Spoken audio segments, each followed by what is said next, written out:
Good morning అండి. Freedom మూవ్మెంట్లో ఇవాళ ఒక important topic Simon commission 1927. Simon commission ఎందుకు దానికి ఆ పేరు వచ్చిందంటే జాన్ సైమన్ అనే ఒక బ్రిటిష్ ఆఫీసర్ చేత ఏర్పాటు చేసిన కమిషన్ కాబట్టి దాన్ని సైమన్ కమిషన్ అంటారు. దీన్ని ఎందుకు భారతదేశానికి పంపించారు, దీని యొక్క ప్రధాన ఉద్దేశం ఏంటి, ఈ కమిషన్ ఏర్పాటు చేసినప్పుడు భారతదేశంలో ఏ ఏ ప్రాంతంలో అల్లర్లు జరిగాయి, ఇవి మన పోటీ పరీక్షల దృష్ట్యా మనకి ఇంపార్టెంట్ అండి. మిగతావి ఏం పెద్దగా ఉండదు, ఇవి ఇంపార్టెంట్. జాన్ సైమన్ ఈ కమిషన్లో సభ్యుల సంఖ్య 1+6 = 7.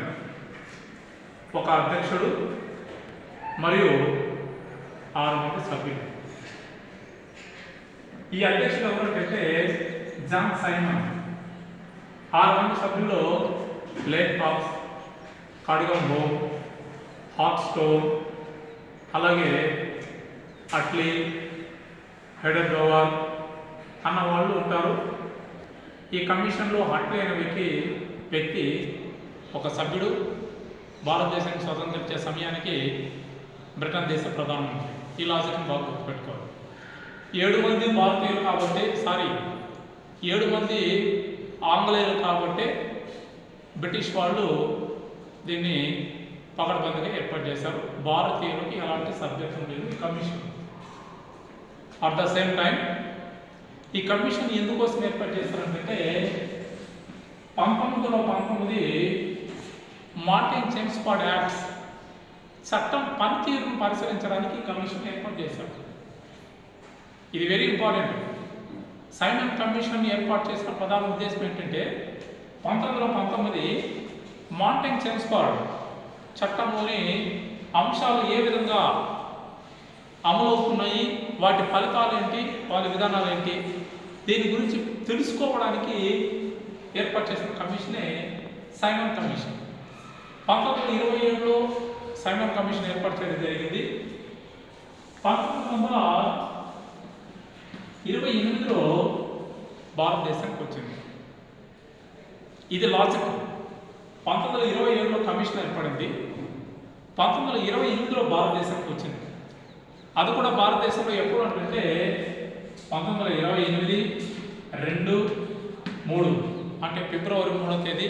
ఇది వెరీ ఇంపార్టెంట్. 2020 డిఎల్ ఎగ్జామ్లో అడిగిన బిట్ ఇది, బాగా గుర్తుపెట్టుకోవాలండి. Very important. ఈ సమయంలో మనకి రావడం జరిగింది. ఈ కమిషన్ వచ్చినప్పుడు భారతదేశంలో వివిధ ప్రాంతాల్లో ఉద్యమాలు జరిగాయి. అందులో భారతీయులకు ప్రవేశం లేదు. అనేక సంఘాలు వ్యతిరేకించాయి. ఐఎన్సీ కానీ, ముస్లిం లీగ్స్ కానీ, మిగతా కొన్ని వర్గాలు వ్యతిరేకించాయి. అలాగే కొన్ని వర్గాలు స్వాగతం పలికాయి. సో ఏంటంటే ముస్లిం లీగ్ పార్టీ కానీ, మహమ్మదీయులు తరఫున జస్టిస్ పార్టీ కానీ, దళిత వర్గానికి చెందిన వ్యక్తులు కానీ, వీళ్ళు కొంతమంది స్వాగతం పలికారు. ఈ సైమన్ కమిషన్ మా దేశానికి రావాలి, మా సమస్యలు వినాలి, మా సమస్యల యొక్క ప్రాధాన్యతని బ్రిటన్ దేశానికి తెలియజేయాలి ప్రధానమంత్రికి అని చెప్పి కొంతమంది స్వాగతం పలికారు. మరికొంతమంది వ్యతిరేకించారు. ఎందుకంటే భారతీయులకు ఇందులో ప్రాధాన్యత లేదు, భారతీయుల ప్రాధాన్యం మనకి పూర్తిగా అడగతొక్కారు, ఈ చట్టం యొక్క ఉద్దేశం కేవలం వాళ్ళకు మాత్రమేను అని చెప్పి చాలా చోట్ల Simon go back shoe Haasan అనే వ్యక్తి పదం వాడాడండి. సైమన్ గో బ్యాక్ అనే నినాదాలు జరిగాయి. అందులో కొన్ని చోట్ల కొన్ని నినాదాలు జరిగాయి. సో ఫర్ ఎగ్జాంపుల్ ఎక్కడెక్కడ చూద్దామండి. పంజాబ్ సైమన్కు వ్యతిరేకంగా పంజాబ్ లాలా లజపత్ రాయ్ చేశాడు. అతను పంజాబ్ కేసరి అని అంటారు. లాలా లజపత్ రాయ్ సైమన్కు వ్యతిరేకంగా పంజాబ్లో ఏర్పాటు చేశాడు. ఇదే సైమన్ కమిషన్ జరుగుతున్నప్పుడు లార్డ్ ఇర్విన్ భారతదేశానికి వైస్రాయ్గా ఉన్నాడు. లార్డ్ ఇర్విన్ భారతదేశానికి వైస్రాయ్గా ఉన్నాడు.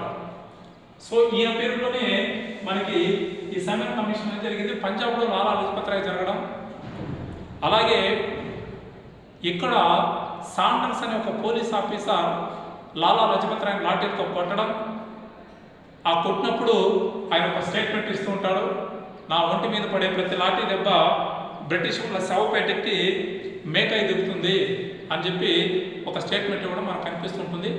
తర్వాత ఈ దెబ్బలతో 1928లో చనిపోతాడు ఆయన, లాలా లజపత్ రాయ్ గారు.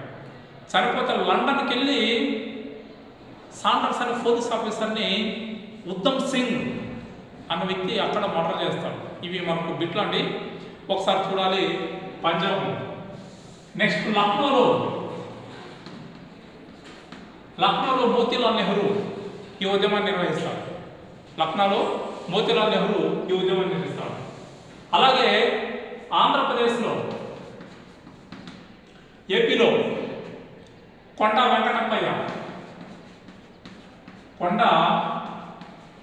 వెంకటప్పయ్య ఇతను విజయవాడలో అయ్యదేవర కాళేశ్వరరావు, విజయవాడలో అయ్యదేవర కాళేశ్వరరావు ఉద్యమాలు నిర్వహిస్తుంటారు. అలాగే ఇందులో బాగా హైలైట్ ఉద్యమం ఎవరిదంటే మద్రాసు రాష్ట్రంలో జరిగిన ఉద్యమం అండి. ఎవరు అంటే మద్రాసు రాష్ట్రంలో టంగుటూరు ప్రకాశం పంతులు గారండి. టంగుటూరు ప్రకాశం పంతులు గారు తన ఛాతిని చూపించి, చొక్కా విప్పి తన ఛాతిని చూపించి బ్రిటిష్ వాళ్ళ తుపాకీ ఎదురులేని ఏకైక తెలుగు వ్యక్తి. ఈ సందర్భంలోనే మనకు ఆంధ్ర కేసరి అని బిరుదు రావడం జరుగుతుందండి. సో ఇవి ఇన్ని జరిగిన సైమన్ కమిషన్ యథావిధిగా భారతదేశం నుంచి పరిశీలించి బ్రిటిష్ ప్రభుత్వానికి తన రిపోర్ట్ను 1930వ సంవత్సరంలో విడుదల చేయడం జరుగుతుంది. ఈ రిపోర్ట్ ప్రకారం భారతదేశ లెజిస్లేటివ్లో సభ్యుల సంఖ్యను పెంచాలి, ఒక స్వతంత్ర న్యాయ వ్యవస్థను ఏర్పాటు చేయాలి, అలాగే వైస్రాయ్కి కీలకమైన అధికారాలు అప్పచెప్పాలి, హైకోర్టు నిర్మాణంలో వైస్రాయ్కి ప్రాధాన్యత ఉండాలి, అలాగే రాష్ట్రాలకు స్వతంత్ర ప్రతిని కల్పించాలి, ఎగువ సభ దిగువ సభ అనే దాంట్లో పేర్లు మార్చాలి అన్ని కొన్ని కీలకమైన అంశాలు సైమన్ కమిషన్ కేంద్ర ప్రభుత్వానికి అంటే బ్రిటన్ ప్రభుత్వానికి తెలియజేసింది. ఆ సందర్భంగానే భారతదేశంలో ఒక నూతన అధ్యయనానికి తెరపడింది. దీని తర్వాత లార్డ్ బెర్కెన్ హుడ్ అన్న ఒక బ్రిటిష్ అధికారి భారతీయ వ్యక్తుల్ని హేళన చేయడం జరుగుతుంది. ఏమేంటంటే మీకు స్వతంత్రం రాసుకోవడం చేత కాదు భారతీయులకి అని. అలా జరిగినప్పుడు 1928వ సంవత్సరంలో మోతీలాల్ నెహ్రూ ఒక రాజ్యాంగాన్ని తయారు చేస్తాడు. ఫస్ట్ టైం భారతదేశంలో, బాగా గుర్తుపెట్టుకోవాలండి.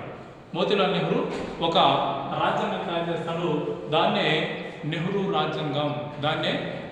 రాజ్యాంగం అని చెప్పి ఇందులో మనకు చూపించడం అనేది కనిపిస్తూ ఉంటుందండి. సో ఇవి దీంట్లో ఉన్న కీలకమైన అంశాలు ఈ సైమన్ కమిషన్లో మన పోటీ పరీక్షల దృష్ట్యా.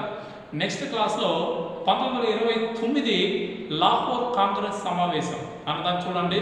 సో అతి త్వరలో మనకు జాబ్ క్యాలెండర్ రాబోతుందని చెప్పారు. అందరూ కూడా ఉగాది పండుగకే డిక్లేర్ చేస్తామని.